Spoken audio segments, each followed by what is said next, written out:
చేశారు, వాళ్ళందరిని ఆదుకోమని ప్రభుత్వం దృష్టి తీసుకెళ్తామని కలెక్టర్ గారు చెప్పారు. అదే సందర్భంగా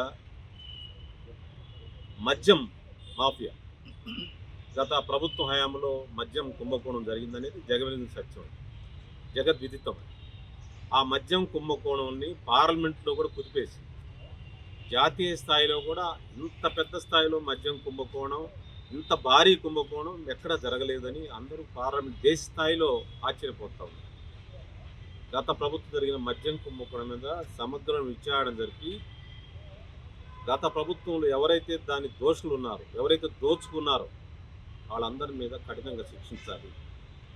ఆ డబ్బుల్ని, ఆ 1,00,000 కోట్ల రూపాయలని ప్రజల దాకా డబ్బునైతే తిన్నారో ఆ డబ్బును వసూలు చేసి రికవరీ చేసి, చాలామంది పేద ప్రజలు ఆ పిచ్చి మందు తాగి, ఆ జగన్మోహన్ రెడ్డి గారి పిచ్చి బ్రాండ్లు తాగి చాలామంది లివర్లు కిడ్నీలు పాడైపోయాయి.